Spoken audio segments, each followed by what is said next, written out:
Alors voilà, dans cette vidéo, nous allons faire une étude de fonction pour vous entraîner au CCF. Donc voilà, j'ai pris l'étude de fonction qui est sur le site. Donc f de x égale 0,5x plus 5 moins l'exponentielle de 0,5x moins 2. Et c'est une fonction qui est définie sur l'intervalle 0,10. Donc première chose à faire, vous représentez la fonction. Alors on y va. Donc f de x égale 0,5x plus 5 moins exponentielle. Alors deux façons de faire, soit vous tapez exp pour exponentielle, soit vous tapez petit e à la puissance 2, alors souvent c'est avec un chapeau, enfin avec GeoGebra c'est comme ça. Donc 0.x moins 2.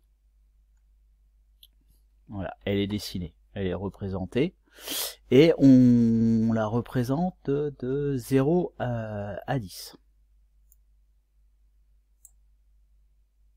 D'accord? Donc de 0 à 10. Alors, je la repasse sur l'écran, voilà, de 0 à 10. Donc il existe des petites particularités sur GeoGebra pour pouvoir l'avoir sur 0.10. Là c'est pas tellement le but de parler de GeoGebra. Donc voilà, on a notre fonction sur 0.10. D'accord? Deuxième chose à faire, vous allez utiliser XCAS dans cet exercice. Vous définissez la fonction sur XCAS. Alors sur XCAS, pensez que la définition est avec deux points égales, hein, comme beaucoup de logiciels d'ailleurs. Donc 0.5x plus 5 moins, donc pareil par contre, soit vous mettez exp, soit vous mettez chapeau, donc exponentielle de 0,5x moins 2.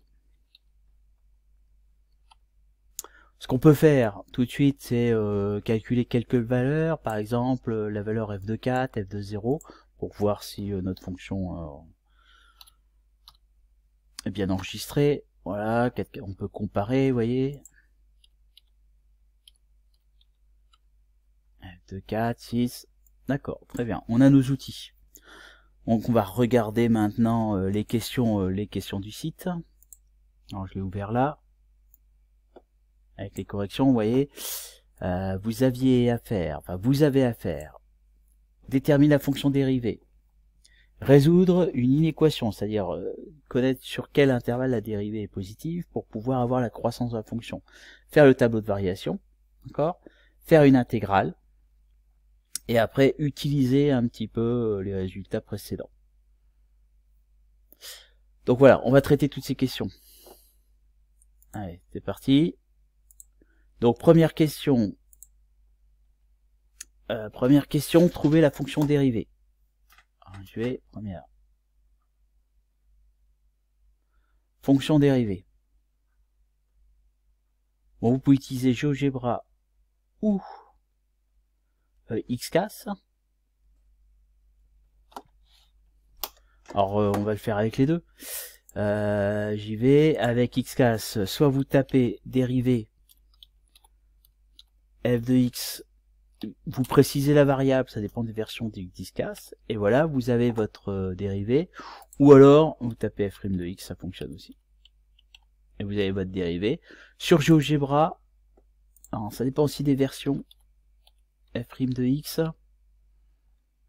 Voilà, là par contre, il vous donne pas la dérivée, il vous l'écrit pas sur cette version. Voilà, comme ça c'est toujours intéressant de comparer les logiciels. Par contre, vous avez vu que vous avez décidé la fonction dérivée. Donc voilà, j'ai ma dérivée, donc c'est moins 0,5 exponentielle 0,5x moins 2 plus 0,5, alors je vais le marquer. Donc j'y vais, bon. Moi je suis capable de dériver sans XCAS, donc je vais le marquer. Et là c'est pas le but de cet entraînement, l'entraînement c'est d'utiliser XCAS. Donc ça nous fait moins 0,5 exponentielle de 0,5x moins 2 plus 0,5. Voilà, on a notre dérivée. Quand on a une fonction dérivée, on cherche à savoir sur quel intervalle cette fonction dérivée est positive ou négative, parce que lorsque la dérivée est positive, la fonction est croissante, lorsque la dérivée est négative, la fonction est décroissante. Donc là, la question, c'était résoudre f' de x égale, supérieur à 0, je crois, sur l'intervalle 0,10, puisqu'on on s'intéresse qu'à cet intervalle-là. Allez hop, alors avec Xcas, la commande c'est solve, pour résoudre, d'accord? Et là, vous dites solve f' de x supérieur ou égal à 0, et vous lui indiquez la variable. Alors, il vous dit que la fonction dérivée est positive lorsque x est inférieur ou égal à 4. Ça veut dire que votre fonction va être croissante lorsque x est inférieur ou égal à 4. Ce qu'on fait, c'est qu'on jette un petit coup d'œil sur GeoGebra. Lorsque x est inférieur ou égal à 4, de 0 à 4, ici, même avant, entre guillemets, notre fonction est croissante, notre dérivée est positive. Et après, à partir de 4, notre fonction est décroissante, notre dérivée est négative. Donc, ici, on a f' de x est positive ou nulle sur 0,4. Ce qui fait que on a notre tableau de variation. Donc, je vais le mettre, c'était la question petit 3. Établir le tableau de variation de la fonction. Alors, je vais vous le faire à la main.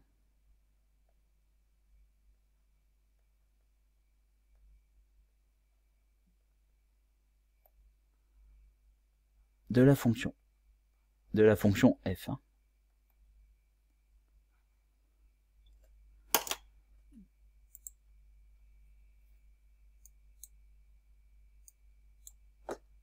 J'ai perdu ma page, elle revient, c'est bon. Donc là, vous faites un tableau de variation. Alors, vous faites une ligne pour les x.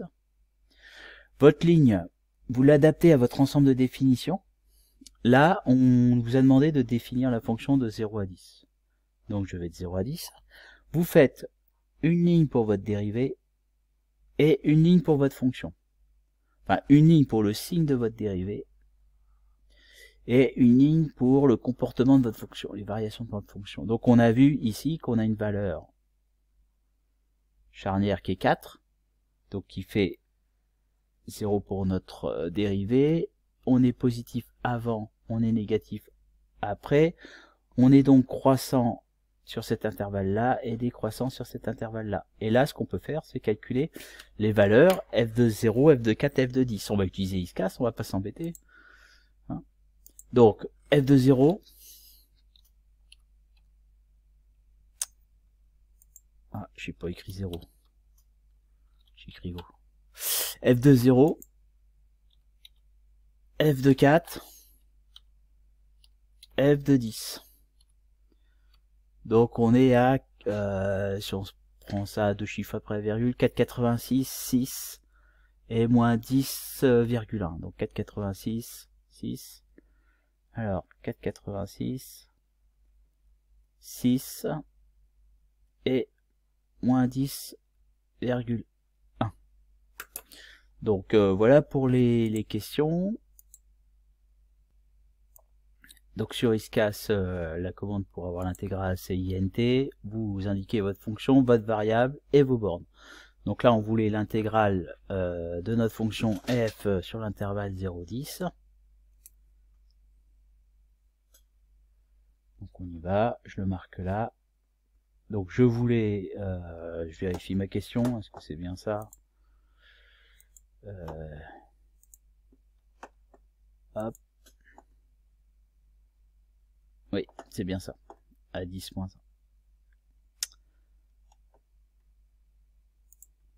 Donc, l'intégrale de 0 à 10 de notre fonction f de x avec notre variable dx,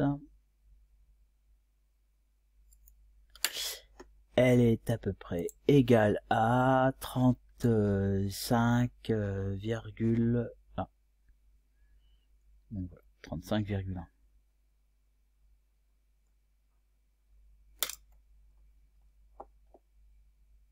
Voilà, et il nous reste deux petites questions.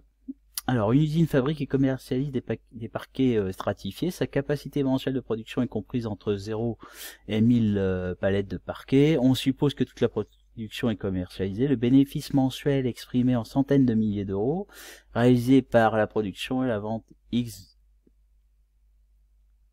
de X centaines de palettes de paquets. Ce bénéfice est modélisé par la fonction f. Déterminer le nombre de palettes que l'usine doit produire pour obtenir un bénéfice maximal. Donc là, on regarde notre courbe. On est entre 0 et 10. On voit que le profil maximal est lorsque x est égal à 4. Donc, il va être égal à f de 4. Et on le retrouve aussi sur notre tableau de variation, puisque notre fonction est croissante de 0 jusqu'à 4 avec un maximum de 6, et elle est décroissante ensuite. D'accord. Donc le bénéfice maximal est atteint pour x égale 4. Donc c'est f de 4.